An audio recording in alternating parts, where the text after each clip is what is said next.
In this episode of Conducting Pills, we'll dive into the last two movements of Josef Suk Serenade for strings.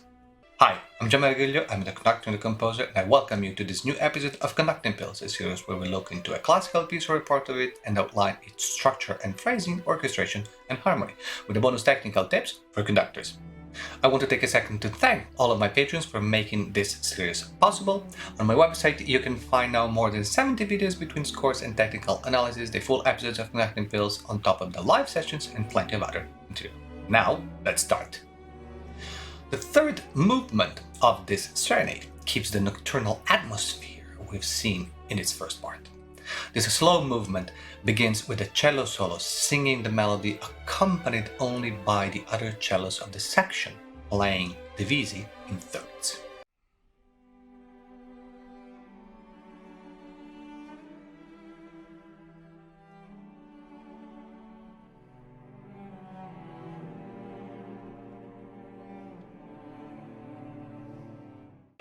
The end of the phrase is bounced to the violas and the pattern repeats, with the first violins and violas as protagonists.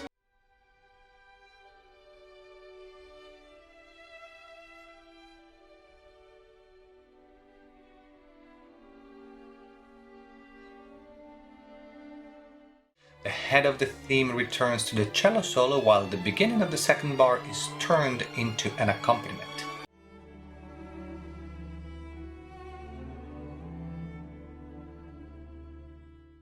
First violins take the lead again and move up the phrase in the high register to calm down immediately, using the theme to close the section. Notice the 16 notes cells both appearing as a unifying factor.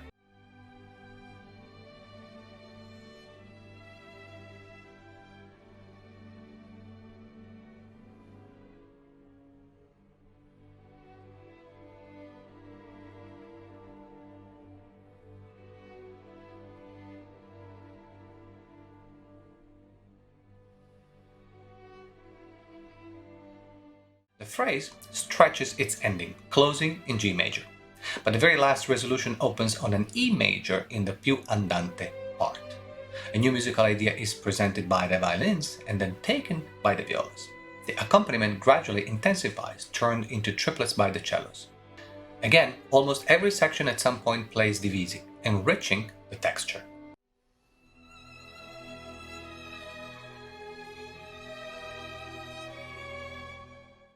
The theme is passed to a solo violin and further on to the violas.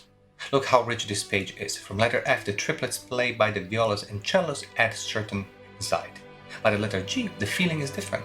While the violas sing the melody, the cellos and violins exchange counterpoint lines of rare beauty.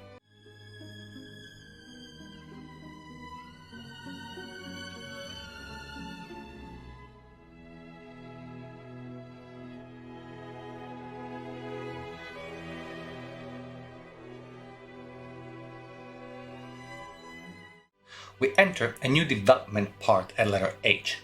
The head of the theme is there, but is used to build a model repeated throughout the next few bars. The triplets are also present, propelling the phrase forward. The crescendo adds to the accelerando, and canonically we would expect a big passionate explosion. Instead, the music falls back, presenting the first theme's elements in the first and second violins and an ethereal pianissimo.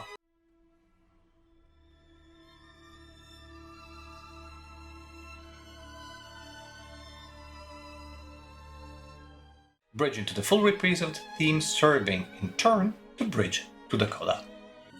The biggest difficulty of this third movement is the spacing of the strokes.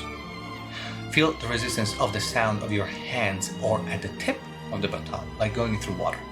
This will help you keep your strokes homogeneous, pulling the sound from one pulse to the other. Focus on the accompaniment rather than the solo. The spirit of this movement is all in the tempo adjective, giocoso, meaning playful. Suk begins with a 5 bars introduction establishing the mood and the finale type character of the piece before we hear the theme played by the second violins.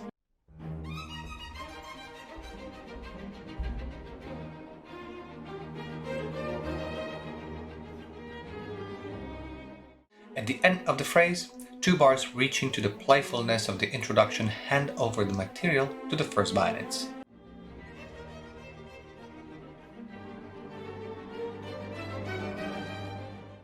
And the crescendo bridges to the theme played in fortissimo by the cellos and basses.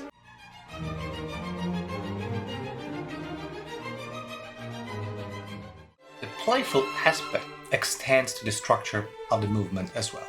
After this bit of introduction and a clear first theme, we might expect a cantabile second theme in classic sonata form structure. It's not so.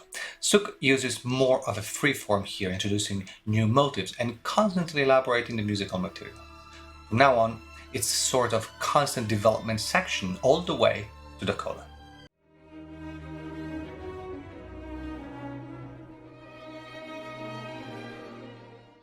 The excitement grows and grows, hinting towards a big explosion.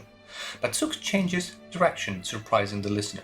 The first syncopated theme is expanded in the meno mosso section, and everything calms down.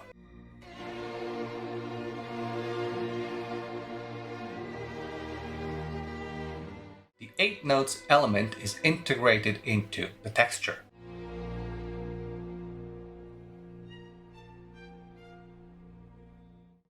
The playful element of the introduction and the main theme return, opening a long development.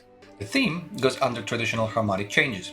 Notice how the 8 notes are ever present in this part, to the point where they take over in a dialogue between first, second violins and violas, cellos, all in divisi.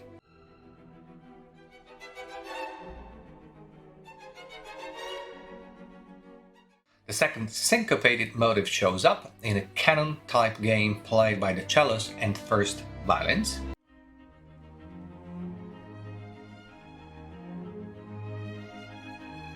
Then it's time for the main theme to interact with it.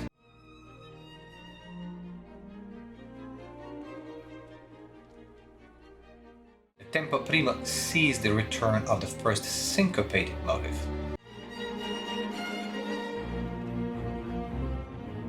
We would expect a recapitulation here, perhaps. Instead, the motive is elaborated and eventually lands on the first theme of the very first movement. This circular technique is something we've observed already in Elgar's Serenade, for example, in Tchaikovsky's, and of course in Dvorak's Serenade.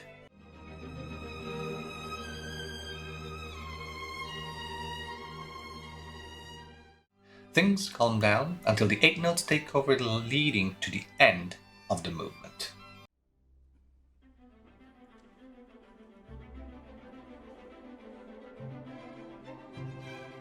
Notice how the main theme reappears once more in the vivace section.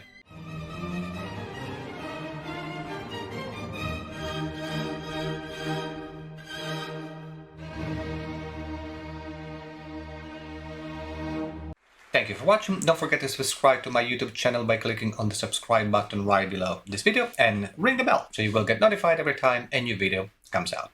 For more in-depth analysis, conducting technique and conducting exercises, look on my website and follow my Facebook group. All the links are in the description. Let me know in the comments what you think about this piece and if you have any suggestions for future videos, and I look forward to seeing you next week with a new episode of Conducting Piece, when we will go through Beethoven's Leonore Overture, following up on one of your suggestions.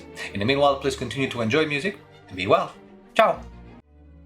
The ritardando 1 bar after letter B ends with 2 holds. Give a clear upbeat for the last 8 note, probably conducted in 4. Use the mid-low space to reflect the weight and placement